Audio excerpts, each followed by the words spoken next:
Are you finding yourself spiraling all day long with thoughts such as, why me? Why did I get the prolapse? Why now? Why did I have that kind of birth? Why didn't I say no to a natural delivery? Why didn't I say no to forceps? That kind of thinking really makes you symptomatic and it makes you feel terrible. But you are not alone. I did it too for about a month, in fact. And if you stay tuned to the end of the video, I'm going to show you a technique to stop that kind of mind spiral. Hey, I'm Jenny. This is my work. This is what I do. In 2018, I healed 3 really severe prolapses, not just gone up a grade or 2, fully healed and confirmed by a urogynecologist. So make sure you stay to the end and I'm going to share that technique. Okay, so in 2018, when I was diagnosed with a grade 3 rectocele, a grade 2 to 3 cystocele, 2 different urogynecologists graded it, which is why I say grade 2 to 3, because I received both grades, and a mild uterine prolapse. I also had an abdominal hernia and a large diastasis recti, which is the ab separation. And I fully healed everything without surgery. I'm going to talk to you about how I did that today. So the first thing you need to know is the reason I was saying, why me? Why did I get this? How is this even possible? Back in 2018 is because I had been a holistic health practitioner for 15 years when I got these prolapses, right? So I was shocked. Why me? I ate all the right foods, drank lots of water, took collagen, did energy work, meditated, did all the things, right? So I was literally flabbergasted and spending all that time thinking, how could this have happened to me? And the reason is that although I was doing all the things, so the gut cleansers, eating fermented foods, energy work, meditating, talk therapy, I mean everything, EFT, you name it, I did everything, right? But the one thing I realized that I was not doing, and it took me about a month of freaking out, spiraling, feeling so ashamed, thinking I couldn't be a coach anymore. It took me about a month of all of that to realize, I do not have any kind of technique or any kind of control or way to manage the thoughts I'm thinking on a daily basis and therefore the emotions they produce. Okay, it's a big topic. So take a look at the emotional scale right now. And what I figured out back in 2018 is that a prolapse is created from a feeling of insecurity, or you could say vulnerability to defensiveness. And I have coined it the vulnerability to defensiveness cycle. And essentially, here's what I figured out. Something has happened on what I like to call the wild, wild west of planet Earth to get you feeling afraid, to get you feeling on edge, to get you feeling like the world isn't a safe place, and then you're on the defense, okay? You're looking out for the next threat. Now, how does that show up in your day-to-day life? Okay, so here's how it showed up for me, and you might be able to relate. So for me, it showed up in the fear of the dark. If ever I was out walking alone or running before I got the prolapses, I'd be constantly looking behind me, thinking someone was gonna jump out and kill me. As soon as it got dark at night, I would start bringing down all the blinds, all the shutters, and essentially locking the house down. If ever we went to a hotel, I would put me and the kids furthest away from the door and my husband Duncan right at the door so that he would get murdered first. That was my thinking. I constantly had a feeling when I was in the house alone that I was being watched. There is that nervousness feeling. I developed a huge fear after my daughter was born that somebody would take her, she would be abducted, and I obsessed about that all the time. I even manifested a beautiful lady, a lovely lady, in a French market stall when we were living in France at the time, saying to me, you really need to be careful of those blonde, blue-eyed girls because people take them. And I thought, oh my goodness, this vibration, this emotion must be so prevalent in my energetic field that I'm now manifesting people talking about this. I was also really quick to anger and I didn't want to admit it. I was really ashamed of it, but I would literally go from 0 to 100 in a minute. I was raging all the time and I wore it all over my pelvic floor. Sometimes just the sound of my husband chewing, I don't know if you can relate, would literally send me to rage. And intimacy, beginning of intimacy, often I would feel huge levels of anger build up. Now, yes, I experienced inappropriate touching as a child and some sexual abuse. However, I had done therapy on this for years. I even helped clients with this, and I really did not feel like I was in trauma about this particular experience anymore. However, when I sat down and I thought about it, I thought, Jennie, at the end of the day, you've manifested something in the most vulnerable part of your body. You must still feel vulnerable. And what I realized after those 30 days of mind spiraling was that although I had dealt with the actual trauma itself and I was no longer in trauma with that experience, the emotional patterns it had created and the patterns it had created in my nervous system was still all over in every area of my life. Like I said, fear of the dark, fear my kids would be abducted, fear of being attacked, fear of being out alone, fear the money would run out, raging, very, very quick to anger. There's that defensiveness. I couldn't handle any kind of feedback in any shape or form. Even if it was pretty positive, I would always find the criticism in there. I had very low self-esteem, I had body image issues. I had been anorexic and bulimic as a teenager, but I was still very controlling with food and exercise, and I really needed exercise to feel good. I was completely and utterly addicted to exercise to feel good. And whilst yes, there's nothing wrong with that, okay, it's good that we have something that helps us to feel good, I really realized that I did not have any strategies for my thoughts and my emotions.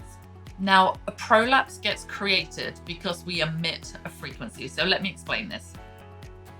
Thoughts come first, they produce an emotion, and that emotion produces a frequency or a vibration, like a radio signal, or like the internet. The internet is a force and energy that we can use, but we can't see. And that frequency or that energy attracts in our field. So then when we take ourselves and our field into an environment, we attract accordingly. So if we have a set point of anger like I used to have, we will often attract people being mean to us, or angry people, or road rage, or people being unfriendly in shopping centers, grocery stores, you name it. We're going to attract all the angry. Now, yes, they have their own thing going on, and I'm not saying it's your fault, but we attract according to what we broadcast out to the world, and we wear it on our body. So tension in the mind is tension in the body. Now that level of stress, that vulnerability to defensiveness cycle, if it goes on for years and years and years, yes, it will affect our hormone levels. I used to be a functional medicine practitioner, and I was regularly testing women who had profiles just like me. And yes, they had low levels of estrogen and other hormones, because the hormone that was needed, the mother hormone that was needed to make these other hormones, such as estrogen, was being robbed to produce more cortisol, the stress hormone. And they all had that same profile as me. But I knew that there must be something deeper than even the hormone levels. And that's the thoughts you think and the emotions. If you have that level of stress hormone running around your body, flowing around your body, of course it's going to break tissue down, tear ligaments and fascia, because it's catabolic in nature, which means it breaks things down. Yes, it's going to create inflammation in your digestive system, in your body, in your muscles, in your tissue. Yes, it's going to create tension around the pelvic floor, which is going to make it more difficult to poop, to have a bowel movement, and it goes on and on and on. So we wear our stress and our tension on our body. And low to moderate levels of daily stress can really bring about something like a prolapse. And then all you need is an event, such as childbirth, and you've got tension in that pelvic floor area. You have a pelvis which is rotated, so your vaginal opening is no longer a nice O, it's tense and taut. Of course, births are going to be longer. Of course, we're going to tear and need episiotomies and all the rest of it. But the root cause is the thoughts and the emotions. That's what got all of this going in the body in the first place. And women in our program notice some amazing things within about 4 to 6 weeks in our program, where they learn our techniques for the mind and the emotions. They start being able to poop 2 to 3 times a day. They notice that they no longer need internal pelvic floor release, that their pelvic floor relaxes and the tension disappears. They notice they're no longer catastrophic fantasizing in the victim mentality, which is understandable, going, why me, poor me, very understandable, very normal, but they have a strategy to no longer feel that way. So as soon as you start a little bit of work, authentic work for your thoughts and your emotions, everything starts to change.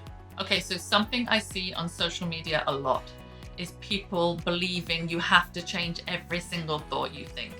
That is a hard way of going about it. Yes, thought comes first, and yes, it produces an emotion.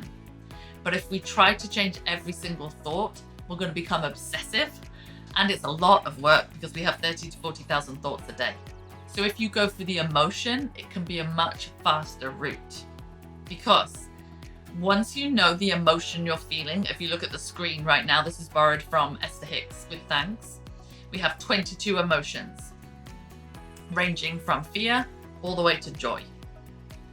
And once you know where you're roughly hanging out regularly on this emotional scale, then it makes sense why you would be thinking the thoughts you're thinking.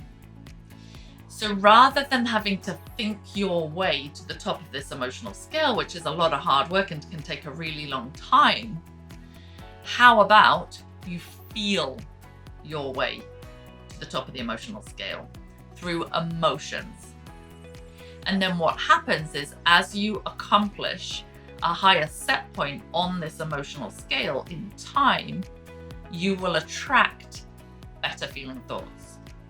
So I'm going to say that again because it is a big workaround and it took me a long time to figure this out.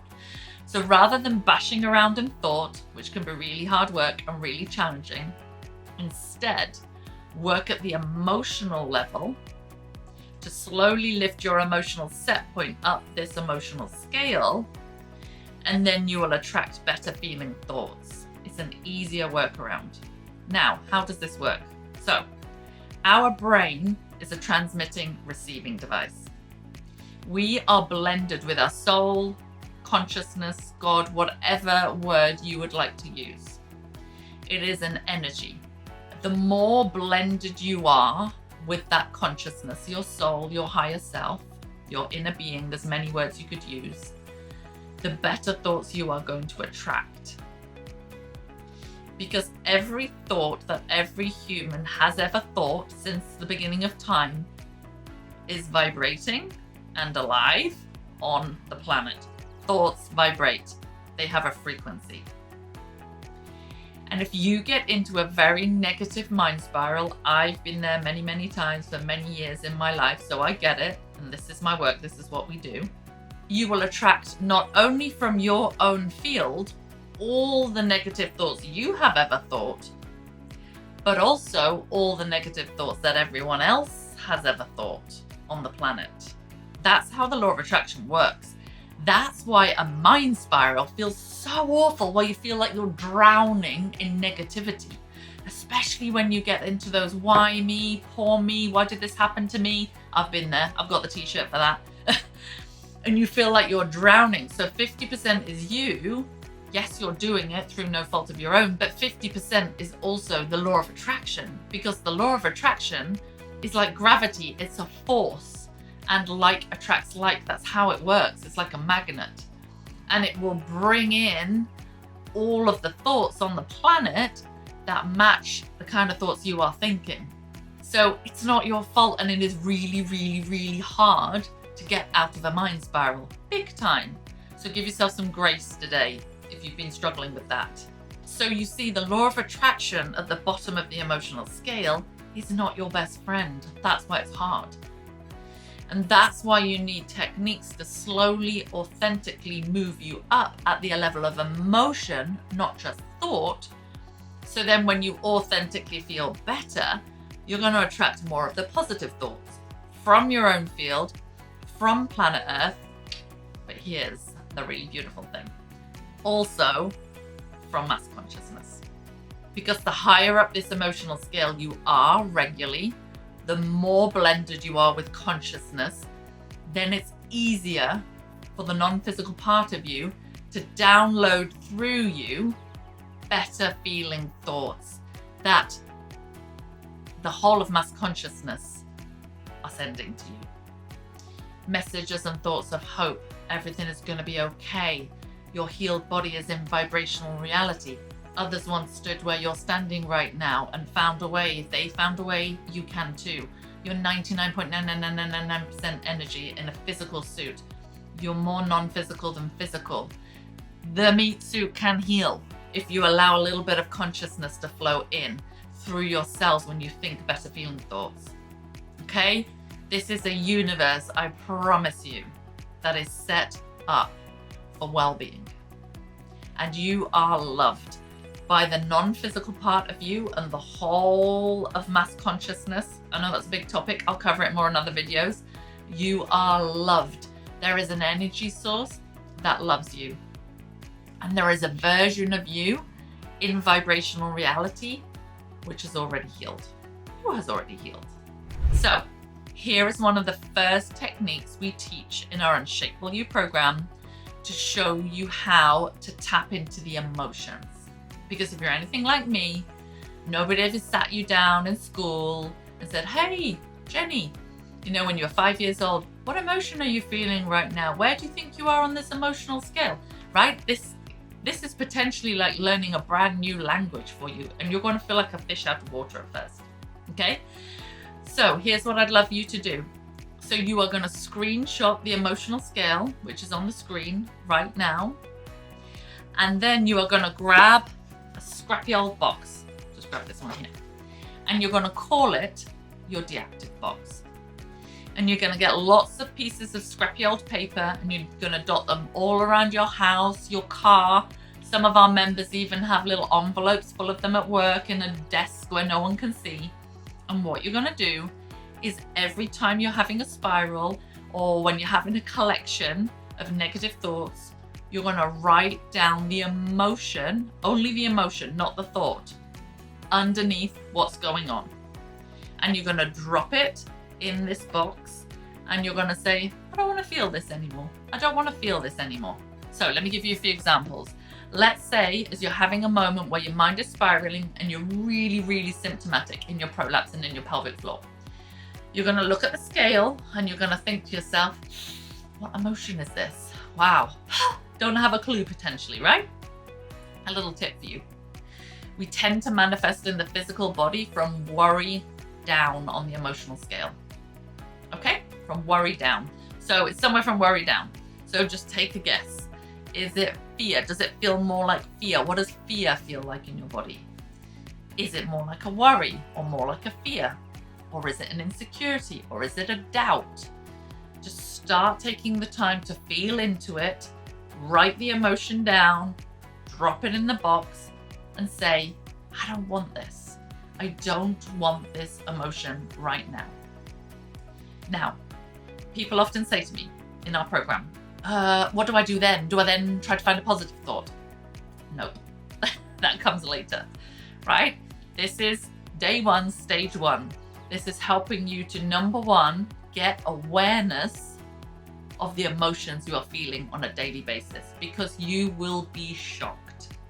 I call this the no BS process. When I first practiced this process, and this is adapted, by the way, with thanks from Esther Hicks and Bob Proctor. When I first started this process, I thought to myself, well, I'm pretty much in contentment all the time, so I doubt I'll be throwing that much in. Boy, was I wrong. Boy, was I wrong. In my first week, I threw insecurity into the deactive box around about 60 times a day. I was shocked. Insecurity and rage were my two set points. I was looping around in that vulnerability to defensiveness cycle. I was a coach. The horror. I got over all that shame. It's all good. We're all work in progress. What will happen over time is you just drop it in. You'll start to realize, wow, I'm really symptomatic when I'm lower down the emotional scale. You will start to link symptoms and physical issues to emotions. That will naturally happen, and you'll start to see a pattern. You'll be constipated and you'll realize, oh wow, I was in fear again. I wasn't in fear yesterday, I was in fear today, and now I'm constipated. Now I can't poop. Okay. So number one, you'll start to see patterns and you'll link physical things in your body going on to emotions, and that's going to be powerful. That is a big, huge step in awareness in the mind-body connection. Really knowing that, trusting that, feeling that, admitting that. The second thing that's going to happen is after a couple of days of noticing how this is just me.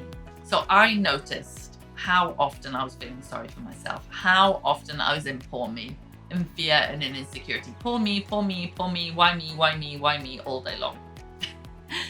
And after a couple of days of throwing that into the deactive box, I naturally felt a rise up the emotional scale, and I felt myself thinking, I don't want to feel like this anymore. I just want to feel better. I want to let all that go, and I want to feel better, and yeah, it'd be great if I heal, but most importantly, I just want to feel better. And naturally, without me having to search with the left brain or really hash through thought and force myself to try and write down or say things I didn't believe, I naturally started to have better feeling thoughts authentically. There is a big, big difference between trying to force yourself to believe something and better feeling thoughts coming naturally via a gentle movement up the emotional scale. It is worlds apart. Trying to force yourself to think things you do not believe does not change your emotional output. It does not change the frequency. It doesn't change anything in your body. I applaud it. Well done for giving it a go. I also tried this. I used to stand in front of mirrors saying, I love myself, I love myself, I love myself. Whereas I hated myself. It didn't do anything other than make me feel more depressed, and I couldn't even change my thoughts. So to summarize, going for the emotions is a much easier and faster route. This is my work. This is what I do. This is how we have helped so many women in our program, Fully Healed Prolapses. To date, we have 12 rectoseals, 11 cystoseals, 5 uterine prolapses, and 1 rectal prolapse healed within the last year, fully reversed, confirmed by pelvic floor physical therapists and urogynecologists. So we're not just talking about a little bit of improvement here.